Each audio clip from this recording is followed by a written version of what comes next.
a dans nos mains le Sony Xperia ZL, qui est une version un peu déclinée du Sony Xperia Z. La première différence qui est la plus frappante, c'est ce dos qui n'est plus en verre mais en plastique, donc l'effet est assez différent. On ne peut toujours pas enlever la batterie. On a cette fois-ci des emplacements pour la micro SIM et la SD dans le dos, avec une trappe qui est toujours un peu fragile et difficile à fermer. Le design reprend celui du Xperia Z.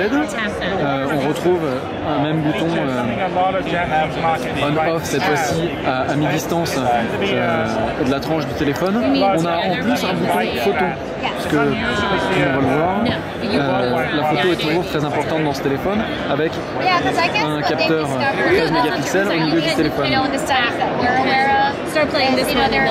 Cette fois-ci, on a un écran toujours 5 pouces, toujours très lumineux et très joli, avec la même technologie Bravia.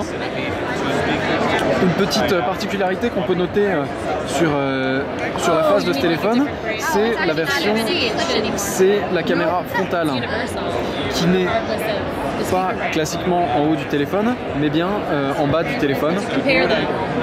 Ce qui se justifie parfaitement par le fait que lorsqu'on filme en portrait, peu importe que la caméra soit à gauche ou à droite, tout simplement. Au niveau de la disponibilité, on a moins d'infos que pour le Xperia Z, mais elle sera probablement assez classique, enfin, de même sorte que le Xperia Z, c'est-à-dire à la fin du premier trimestre 2013, probablement partout dans le monde. Pour finir sur les caractéristiques, puisque c'est ça qui différencie le Xperia ZL du Xperia Z, on a une meilleure batterie à l'intérieur et un design qui n'est cette fois-ci plus waterproof. Donc au final, on a une version un petit peu différente, avec des partis pris un petit peu différents du Xperia Z, mais qui devrait séduire probablement un prix un tout petit peu inférieur.